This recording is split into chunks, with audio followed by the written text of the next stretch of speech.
أنا حاسس إن في حد معايا جوه الشقة. دلوقتي بقى قولي، أنت حاسس بإيه؟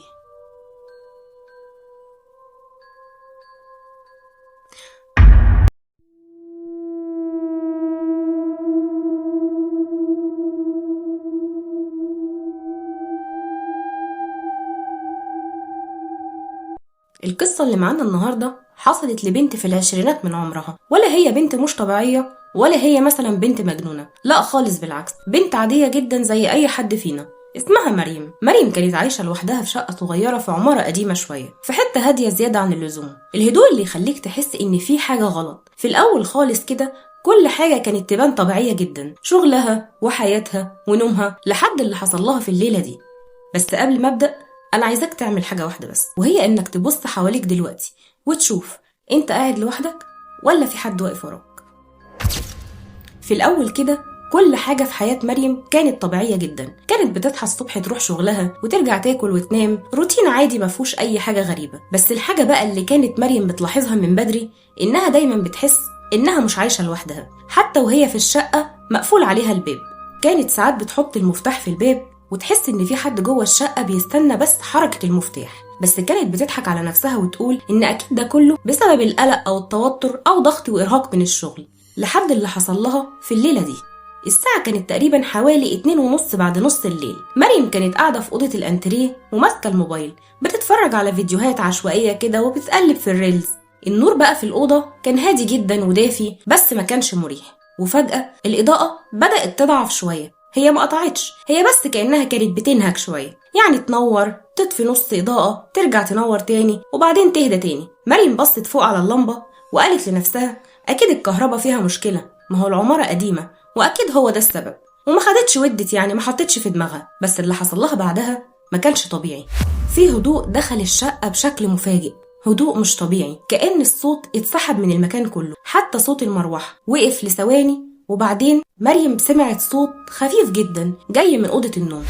الصوت ده كان أشبه بصوت الهمس، مش كلام واضح، هو كأن كان في حد بيتكلم بس خايف إن صوته يطلع. مريم وقفت لثواني وبصت ناحية الأوضة وقالت لنفسها أكيد الصوت ده جاي من الشارع. بس المشكلة بقى إن شقة مريم كانت في الدور الخامس والشارع تحت في الوقت ده بيكون فاضي تماما. قامت مريم ببطء وكل خطوة كانت بتمشيها كانت تقيلة، مش بس لأنها تعبانة لكن كأن الأرض نفسها مش عايزاها تقرب. قلبها بدأ يدق بشكل أسرع، مش خوف طبيعي بس كان إحساس أو توقع إن في حاجة هتحصل. وقفت مريم قدام باب الأوضة. وقتها الهمس سكت تماما، مش سمع أي صوت، كأن اللي جوه عرف إنها وصلت. مريم مسكت مقبض الأوضة وكانت إيديها بتترعش وفتحت الباب ببطء. بس أول ما دخلت لقيت إن الأوضة فاضية تماما. السرير مفروض زي ما هو والدولاب مقفول والستارة كانت ثابتة، مفيش أي حركة خالص في الأوضة، حتى الهوا كان واقف. مريم خدت نفس عميق وقالت أنا أكيد بتخيل أو ممكن يكون بيتهيألي. وخرجت مريم من الأوضة وقفلت النور وهي مطمنة. بس قبل ما تقفل الباب سمعت الصوت تاني، بس المرة دي كان أقرب وأوضح، حد بينادي باسمها وبيهمس وبيقول مريم. بس في اللحظة دي مريم اتجمدت مكانها لأن الصوت كان جاي من وراها مباشرة، يعني جاي من جوه الأوضة نفسها. وقتها لفت مريم بسرعة ولكن ما كانش في أي حد في الأوضة. الأوضة كانت فاضية تماما زي ما هي، بس الإحساس دلوقتي بقى مختلف، مش مجرد صوت بتسمعه وخلاص، ده وجود كأن في حاجة واقفة معاها في الأوضة حتى لو هي مش باينة أو هي مش شايفاها. وقتها مريم ما فكرتش كتير وخرجت بره الأوضة وقفلت الباب بسرعة ورجعت تقعد تاني في الأنتريه. لكن من اللحظة دي وكل حاجة في حياة مريم اتغيرت. بقى في إحساس ثابت إن في حد بيحرك عينه معاها جوه الشقة، وكانت كل ما تبص في أي اتجاه تحس إن في حد بيبص على الاتجاه ده قبلها، وكل ما تلف فجأة تفتكر إن في حد هتلاقيه واقف وراها، بس ما كانش في أي حد. ومع الأيام الإحساس عند مريم بدأ يزيد وبدأت تحصل لها حاجات أغرب. أبواب الدولاب كانت بتتفتح نص فتحة لوحدها، كوبايات بتتغير مكانها، النور بيطفي في أوضة وبينور في أوضة تانية من غير سبب. والمهم بقى إن الهمس ده بقى واضح جدا وبقى بيتكرر باستمرار، مش بس بالليل، ده حتى وهي صاحية كمان. ولكنها تعبت من كتر التفكير وقررت إنها تنام أو على الأقل تحاول تنام. دخلت مريم أوضة النوم لكن المرة دي ما قفلتش الباب، كأنها مش عايزة تعزل نفسها عن الحاجة اللي بره، أو كأنها خايفة إنها لو قفلته هتفضل محبوسة مع الحاجة دي جوه الأوضة. مريم نامت أو نقدر نقول فقدت الوعي شوية لحد ما صحيت فجأة على صوت نفس تقيل وقريب جدا من وشها، حد كأنه صوت نفسه في ودانها بالظبط. وقتها مريم فتحت عينها ببطء، والإضاءة كانت جاية من ناحية مراية الدولاب، وفي المراية كان في حد ظاهر إنه واقف وراها. هو خياله ما كانش واضح، بس كأنه خيال لظل طويل أطول من الطبيعي واقف وثابت وما كانش بيتحرك. مريم حاولت إنها تتحرك ولكن جسمها ما كانش بيستجيب، كأنها اتربطت مكانها بس من غير حبل. الظل بقى في المراية بدأ يقرب من مريم، بس في حاجة غريبة بقى هنا، هو ما كانش بيقرب في الحقيقة، هو بس بيقرب جوه المراية لحد لما بقى وراها مباشرة، وبعدين وشه ظهر لها. كانت عيونه حمراء وابتسامته ما كانتش طبيعية، كانت واسعة جدا زيادة عن اللزوم. هيئته ما كانتش هيئة بشر. وقتها همس في ودانها، بس هي ما كانتش شايفاه قدامها، هي بس شايفاه في المراية. وكان بيهمس في ودانها وبيقول لها انت شايفاني صح؟ انا عارف انك شايفاني.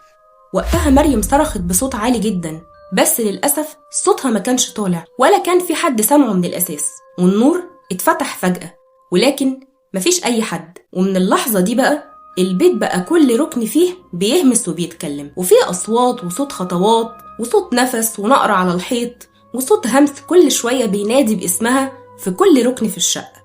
وفي يوم من الأيام وهي قاعدة سهرانة بالليل، الموبايل بتاعها رن، رقم غريب ومجهول ما كانش متسجل على تليفونها. ردت مريم على المكالمة ولكن مفيش أي صوت، بس كان في صوت نفس تقيل. وقتها مريم قفلت المكالمة بسرعة، بس بعدها في رسالة وصلت على تليفون مريم وكان مكتوب فيها كلمتين 2 بس، كان مكتوب فيها أنا معاكي. ومن اللحظة دي بدأت مريم تنهار ونومها اختفى وأكلها قل، حتى صوتها بقى ضعيف. ركبت مريم كاميرا وقالت أنا لازم أعرف إيه اللي بيحصل في الشقة دي بالظبط. وكانت أمورها كلها تمام. أول ليلة كل حاجة كانت تبان طبيعية جدا لحد الساعة 3 الفجر. وقتها الصورة في الكاميرا بدأت تتشوش، وبعدين ظهر ظل أو خيال لكائن من هيئته يبان إنه مش بشري. كان واقف في نص الأوضة وكان بيبص للكاميرا مباشرة وكأنه عارف إنها بتتفرج. قرب من الكاميرا وقال انت السبب. مريم رجعت الفيديو مرة، مرتين، 10 مرات، وهي مفيش على لسانها غير كلمة واحدة بس، أنا السبب في إيه؟ ولكن الجواب كان في درج قديم في الشقة.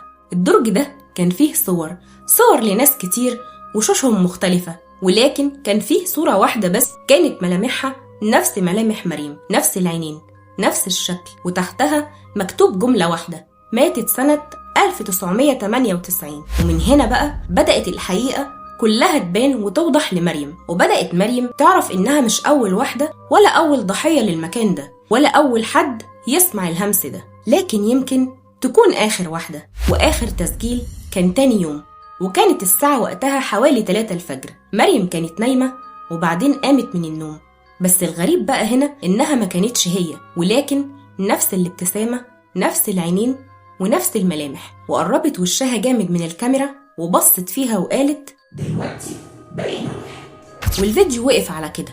ومن يومها مفيش حد شاف مريم، لكن الشقة دي لسه بتتأجر، والناس لحد النهاردة بيخرجوا منها بسرعة قبل ما يكملوا حتى أسبوع واحد، وبيكرروا كلهم نفس الجملة: أنا حاسس إن في حد معايا جوه الشقة. دلوقتي بقى قولي، أنت حاسس بإيه؟